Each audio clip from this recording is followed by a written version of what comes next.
Magandang hapon po sa atin lahat. Tayo po ay mag-aaral ng salita ng Diyos. At ating pong passage ngayon ay nasa Luke chapter 11.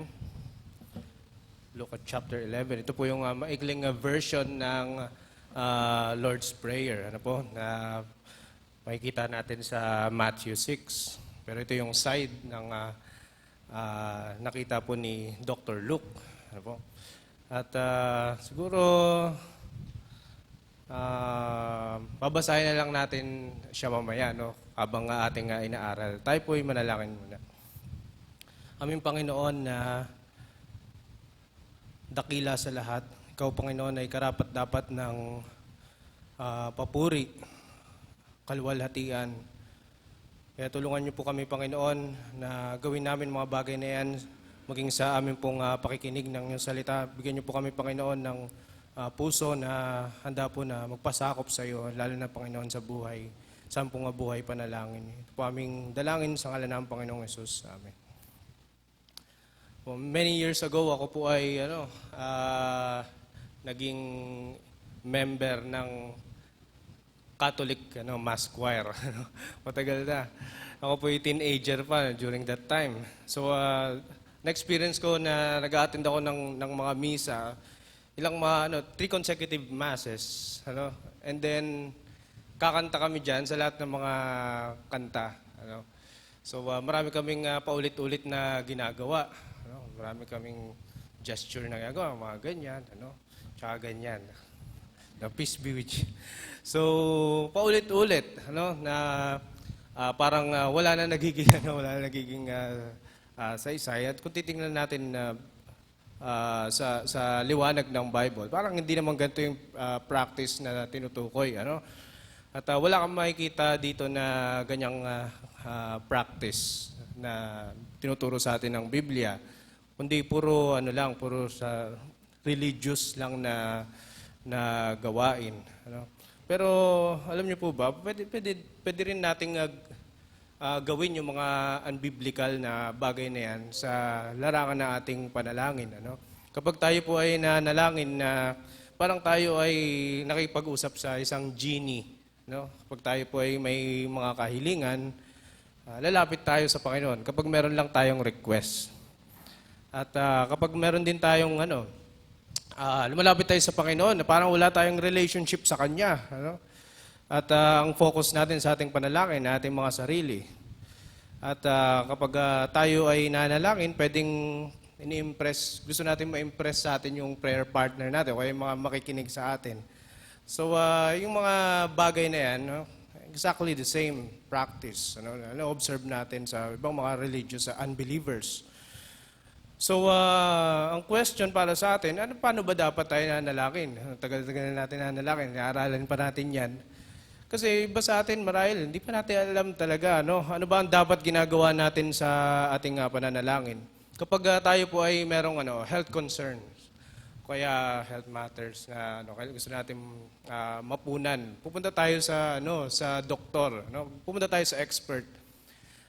Dahil alam niya, yan ang pinag-aralan niya ng mahabang panahon. At kapag tayo naman merong katanungan sa buhay, gusto natin malaman, ano ba ang kalooban sa akin ng Diyos sa bagay na ito. At gusto natin na makakapakinig ng mga biblical advice, biblical counsel. Punta tayo sa best na makapagbigay ng payo sa atin. Yan po ang ating pastor.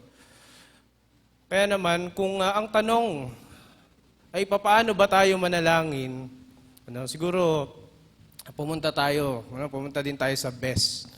O kaya greatest example ng buhay panalangin. Yan ay walang iba kundi ang Panginoong Hesus. Kaya ito ang pinaka-tema natin pag-aaralan. Tularan ang halimbawa ng masigasig na buhay panalangin ni Hesus. Tularan ang halimbawa ng masigasig na buhay panalangin ni Hesus. Sa Luke chapter 11 verses 1 to 4. Kung inyo pong nabasa itong aklat po ng Lucas, Gospel of Luke, mababasa natin sa ating mga Bible o siguro sa devotion natin o sa Bible reading natin, na dito po sa aklat po ng Lucas, kapansin-pansin talaga ang buhay ng pananalangin ni Jesus.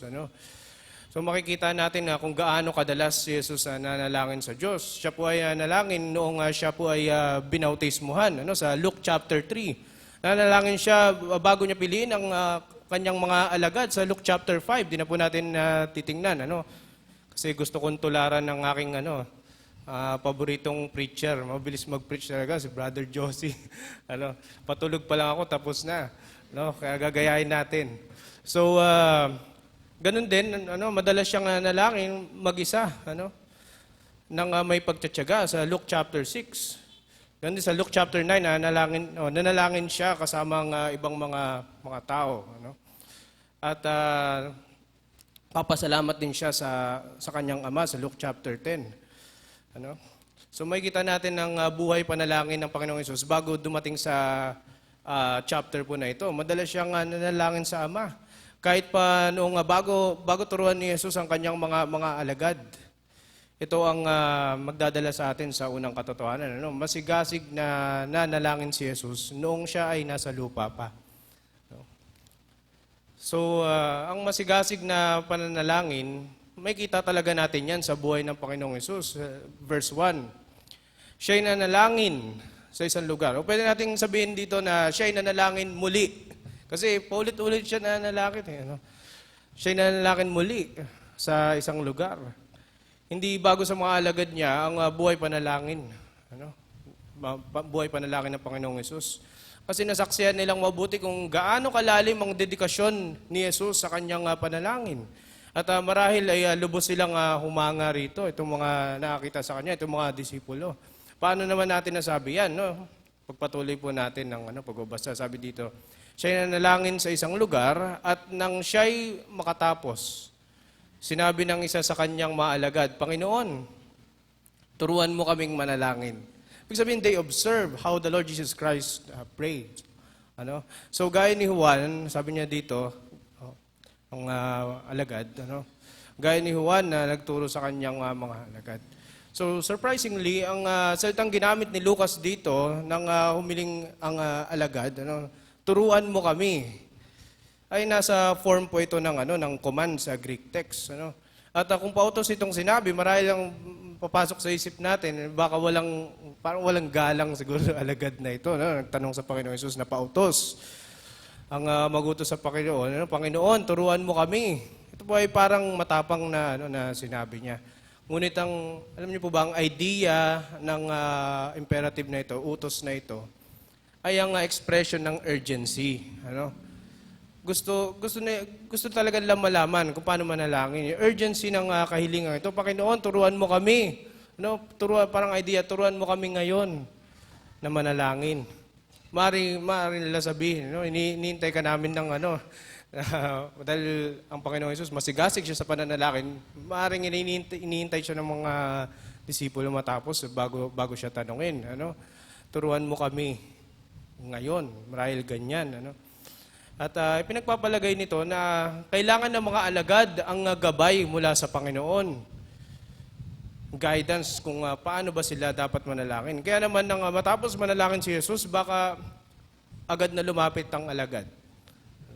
Siguro, hindi natin alam. Pero parang posible mangyari ito dahil sa pagmamadali sa kahilingan para sa pagtuturo. Ang point dito ay gusto talaga nilang matutunang manalangin mula kay Jesus. Ang panalangin nakita nila sa mga alagad ni John the Baptist, nakita nila siguro parang may difference dito as they observe. Sa Luke chapter 5, verse 33, sabi po dito, at sinabi nila sa kanya, bakit ang mga alagad ni Juan ay madalas mag-ayuno at manalangin? Parang may difference siguro dito. Siguro yung madalas, masigasig na pananalangin. In other words, sa mga alagad ni Juan ay masigasig. Sila po ay may kasipagan sa pananalangin. Ito po, naobserbahan nila, na parang kakaiba ang pananalangin ng Panginoong Hesus. Minsan na-observe nila sa mga alagad ni Juan. Si Jesus ay hindi lang basta nanalangin, kundi siya ay masigasig na nanalangin sa kanyang Ama. Siguro mag-agree po kayo sa akin, si Jesus ay busy sa kanya pong ministry.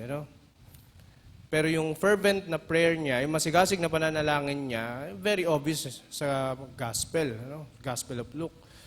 Regardless ng urgency sa ministry. Ibig sabihin, ang panalangin ay hindi lamang paghahanda sa ministry, ang panalangin mismo ay ministry. Naging abala si Jesus sa kanyang mga ministry, tama ba? Naging abala siya. Tiyak na naging abala siya.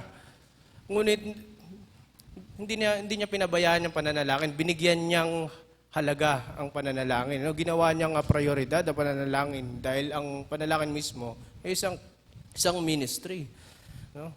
Wag po nating isipin na ang panalangin ay hindi gaanong mahalaga kumpara sa ibang mga ministry like siguro Bible study, pagtuturo ng mga bata, music ministry, soul winning at iba pa. Dahil kung walang pagkilos ng Diyos sa mga ito, magpapagal tayo marahil na walang kabuluhan. Wala naman sigurong nagtatanong dito sa isip niya. Siguro, tatanungin niyo si Pastor Abet, Pastor, bakit may prayer time pa bago mag-soul winning? Tumatagal lang, soul winning na tayo, sobrang liliyab na talaga. Ang panalangin ay hindi lamang paghahanda sa ministeryo. Ang panalangin, yan isang ministry. O marahil, sasabihin po ng iba, pasensya na po kayo sa mga sumasama sa soul winning. Dahil iba sa atin, wala nang kakayahan. Matanda na ako, sabihin nyo, mahina na ako, at hindi ko na talaga kayang maglakad o tumayo ng matagal. Kaya hanggang panalangin na lang ang mayambag ko. So wag mo sabihin yan, wag mo sabihin na panalangin lang o panalangin na lang mayambag mo kapag hindi ka na able na makasama. Alam nyo ba, baka kaya mayroon kaming nababahagi na ng salita ng Diyos sa mga nakakausap dahil sa pagkilos ng Diyos, nabunga ng inyong mga panalangin, dahil sa mga prayer warriors. Sa mga hindi na able makasama, huwag kayong malungkot o magkaroon ng guilt hanggang sa panalangin na lang kayo. Dahil sa soul winning, ministry ng church, pwede naman kayo soul winning sa ibang lugar o sa bahay nyo na hindi nyo kailangan tumayo o maglakad. Pero sa ating paghayo, sa nyogan, huwag kayong malungkot. Kung hindi na talaga kaya, wala na tayong magagawa. Dahil partner namin kayo sa pananalangin. Partner kayo sa ministry, sa pagbabahagi ng ebanghelyo. Sa kabilang banda, baka naisip ng iba sa atin, ministry pa lang pananalangin, kaya hindi na lang ako sasama sa soul winning. Ministry rin naman pala ito, same lang . So, mag-pray na lang ako dito sa bahay. Ganon din naman yun . Ministry din naman. Equal lang naman sila . Alam nyo po, para lang po yan sa mga hindi na able. Kasi ang Great Commission ay paghayo, gawing alagad ang mga bansa. Pero kung gusto mo maging prayer warrior, pwede din. Pag-pray ka namin na hindi na maging able. Biro lang, pray ka namin, hindi na makalakad para prayer warrior ka. So, hindi naman. Biro lang po yan. So, kung ikaw ay able pa, sama tayo. So, ito ang nakita ng mga disipulo, ang sigasig o kasipagan ni Jesus sa pananalangin. Kaya naman, gusto nila matutunan ito. So, ano ba ang sagot ng Panginoong Jesus? May kita natin sa verse 2. Sinabi niya sa kanila, kapag kayo'y nanalangin, let's pause here. Ang mga salitang ito po ay nagbibigay na agad sa atin ng idea na nais ni Jesus na tularan ng kanyang mga alagad ang modelong panalangin na ito. At ito ang ikalawang katotohanan, 2 points lamang po. Nagbigay si Jesus ng isang modelong panalangin na dapat nating tularan. Bakit kasi yung context dito, mga alagad niya mga sumusunod sa kanya. So, dito nabanggit ng Panginoon ang content ng fervent prayer. So, hindi sinabi ni Jesus na kapag kayo ay nanalangin, bigkasin ang mga panalangin ito. Hindi niya sinabi yan, nagayahin niyo yung panalangin ito, paulit-ulit kapag kayo nanalangin. Kundi nagbigay siya ng isang modelong panalangin. So, ano ba yung model? Ayon po sa Thesaurus, ang modelo o model ay nangangahulugang karapat dapat na gawing huwaran o pattern na dapat tularan. So sinasabi sa atin ng talatang ito kung paano tayo dapat manalangin. Sabi ni Jesus, kapag kayo ay nanalangin, inyong sabihin, o sabihin ninyo, Ama, Ano? So, pinapahiwatig po nito ang isang malalim at malapit na ugnayan sa pagitan ng alagad at Diyos, ano, nasa langit. Kaya naman ang modelo pong panalangin na ito ay naangkop lamang sa, hindi para sa lahat, no? Kundi para sa mga mananampalataya bilang mga anak ng Diyos. Kasi sabi sa John chapter 1, verse 12, ano? English yung alam ko. But as many as receive Him, to them give He power o authority. Ano? So, exousia, to become the sons of God, even to them that believe on His name. No, ibig sabihin, hindi lahat ng tao, isip natin ganyan I mean, nung tayo hindi pa nakakilala sa Panginoon siguro, lahat ng tao, anak yan ng Diyos. Ano? Pero hindi pala. Mga anak ng Diyos ay mga nagtiwala sa Kanya, sumampalataya sa Kanya. Para sa wala silang kayang gawin para iligtas ang kanilang sarili, kundi ang Panginoong Hesus lamang, na siyang namatay sa krus upang bayaran natin mga kasalanan, siya ay nabuhay mong muli. Nagpapatunay na kung tayo ay sumampalataya sa Kanya, tayo ay tunay na magkakaroon ng buhay na walang hanggan dahil pangako yan ng Diyos na hindi marunong magsinungaling. Kung meron sa atin dito na hindi patiyak, kung saan kayo tutungo, tapos po ng buhay na ito ay sinasabi ng Biblia, napakalinaw. Sumampalataya ka sa Panginoong Hesus. Ilagak mo sa Kanya yung buong pagtitiwala para sa kaligtasan at ikaw ay Kanyang ililigtas. Dahil sa konteksto po, alam niyo po ba, konteksto po ng Judaism, ang title na ito, yung Ama, ay hindi karaniwan. Ang mga Hudyo po ay hindi kadalasang tumatawag sa Diyos bilang kanilang Ama. Dahil sa mataas reverence sila sa Diyos. Kaya naman sa mga disciples, medyo strange po ito na marinig. Ngunit alam niyo po ba, ang pagbabanggit ng Ama ay nagpapakita ng malalim na relationship. Gayon din ang availability ng Ama sa Kanyang mga anak. Kaya dito po natin makikita, ang pananalangin ay dapat isang relational na communication. Dahil ang panalangin ay inilaan upang maging relational, merong relationship, maaari nating ibuhos yung puso natin, ilagak natin yung ating mga hinaing sa Panginoon. Buhos natin, lalaman natin mga puso sa Diyos. Sabi nung maraming talata, let your request be made known unto God. Not only that, ang panalangin ay isang paraan ng ating gusto nyo makapag-fellowship sa Diyos, manalangin po kayo, manalangin tayo. Dahil prayer is a means of our fellowship with God.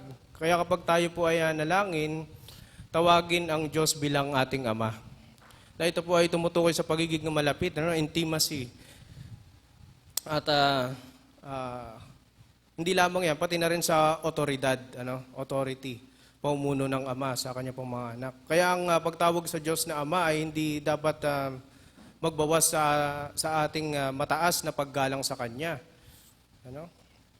Dahil close tayo sa Kanya, ibig sabihin, hindi na natin siya gagalakin. Hindi gano'n.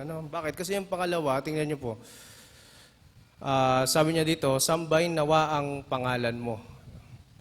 Ang unang pahayag sa Diyos, sinabi, sambahin nawa ang pangalan mo. Ang particular po na kahilingang ito ay humihiling na mag-focus ng higit sa kabanalan ng Diyos. Ang Diyos ay higit sa lahat. Siya po ay transcendent. Ibig sabihin, hiwalay siya siya po ay banal, hiwalay siya sa atin. Ngunit sa kabilang banda, Ama natin siya. Napakalapit sa atin at ng banal na Espiritu sa atin. Ang kanyang pangalan ay nagre-represent sa kung sino siya. His person, character, attributes. Kaya sa ating pong panalangin, hindi lang tayo nakikipag-usap sa ating Ama, kundi pati na rin sa Diyos na banal.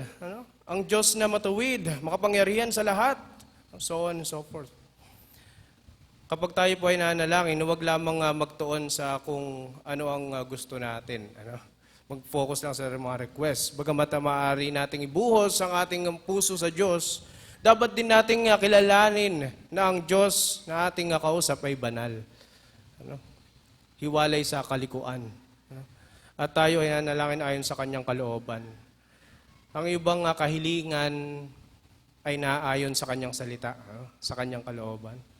Dahil ang panalangin ay tungkol sa kung sino ang Diyos. Dapat nating alalahanin ang kanyang kaharian darating. Ano po, yan po yung sumunod na sinabi dito. Dumating nawa ang kaharian mo. Ano? Ang kaharian, kingdom, ano, ay tumutukoy sa hari.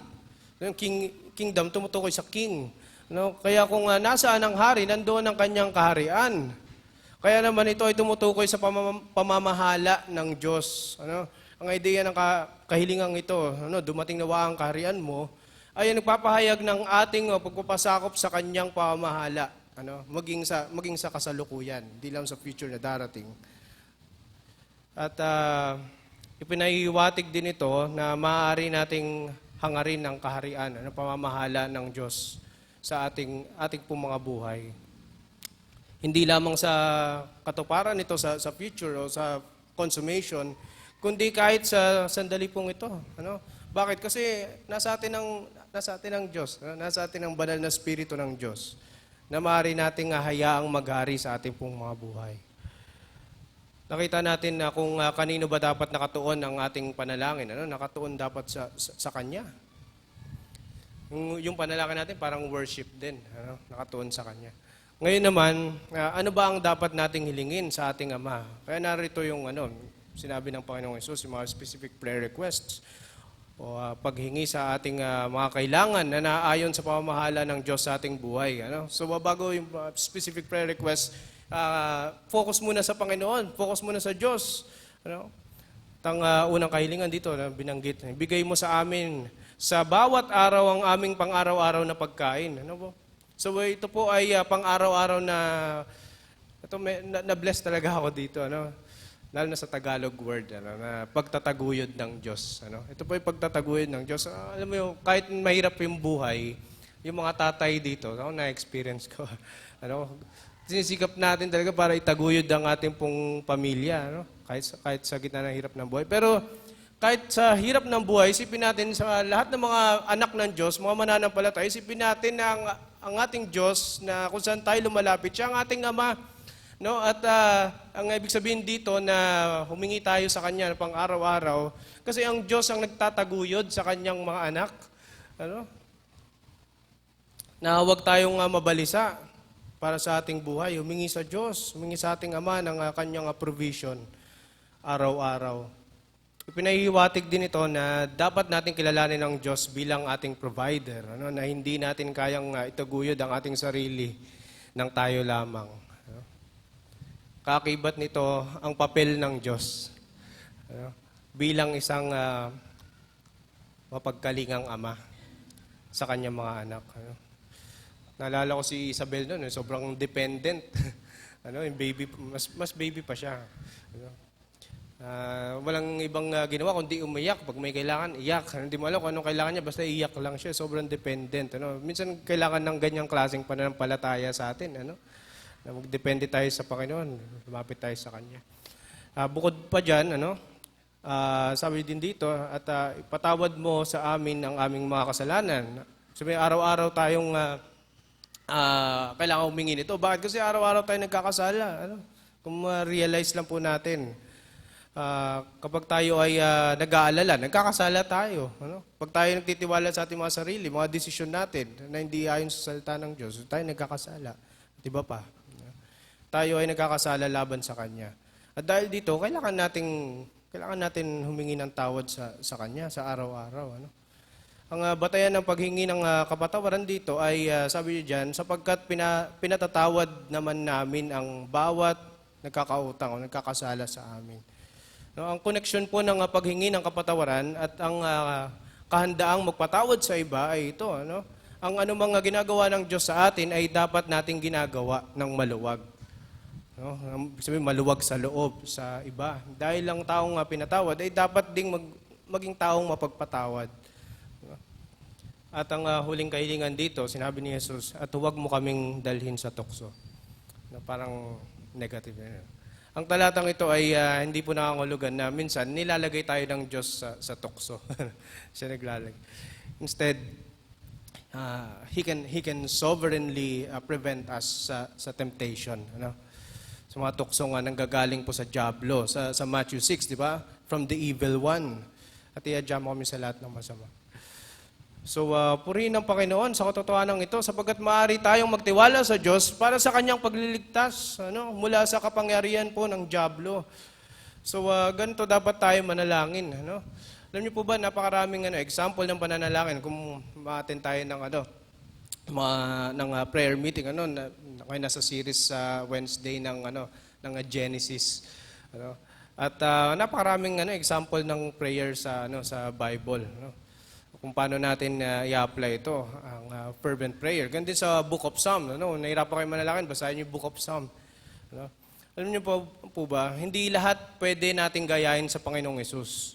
Hindi natin kaya gumawa ng mga miracles Bumuhay ng mga patay, kaya mo ba? Hindi natin kaya gayahin niya sa Kanya. Lumakad sa tubig. Greatest miracle. Kaya ba magpapako sa krus para iligtas ang sanlibutan? Hindi natin kaya. Kahit isa nga lang, hindi natin kaya. Pero pwede natin gayahin kung paano siya manalangin. At itinuro niya ito mismo sa atin, sa kanya pong mga alagad.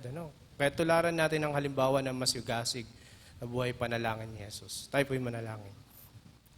Salamat po dakilang Diyos sa paalala ng iyong salita na kami po, Panginoon, ay manalangin ng masigasig. Salamat po sa modelo ng panalangin, perfect example ng pananalangin. Napakarami naming dapat ilapit sa iyo. Kaya tulungan niyo po kami, Panginoon, na maging masigasig at maging tama kung paano po kami manalangin o lumapit sa iyo. Ito po aming panalangin sa ngalan ng Panginoong Yesus. Amen.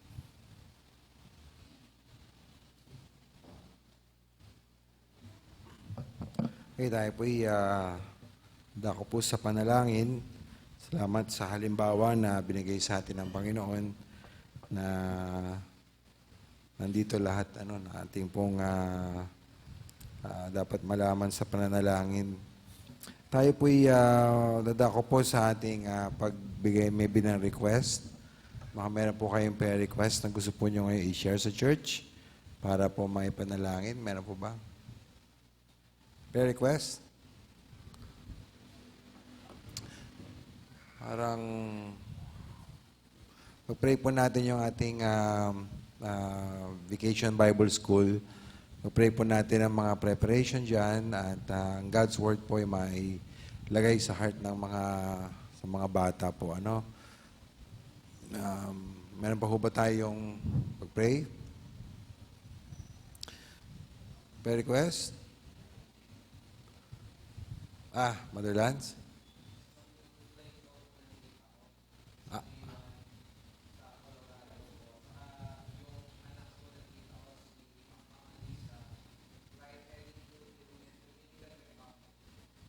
Pray po natin ang mga kamag-anak po ni Brother Lance po na magta-travel abroad, abroad. Pray po natin yan. Meron pa ho ba? Nanay? Oo nga po pala, Pray po natin si Tito Ed at kailangan po ng surgery. Pero wala pa pong siyang schedule, Pray po natin si Tito Ed. Doon po siya sa Kabanatuan magpapa-opera. Tems, nagtaas po kayong kamay. Pray po natin si Ate Emma, kanya pong pag-travel po sa Marinduque, safety ng Panginoon. Meron po ba?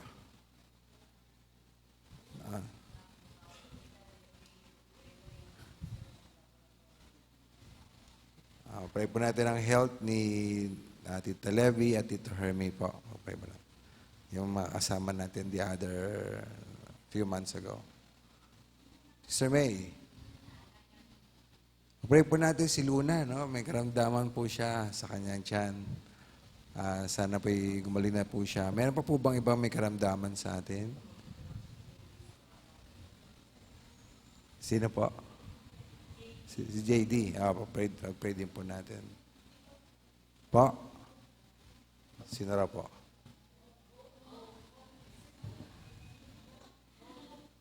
Okay. Wala ko mga isda. Si Hope, pag-pray po natin. Si Hope din pala, masakit din ang tiyan ba? Ganun. Talagang, pray po natin si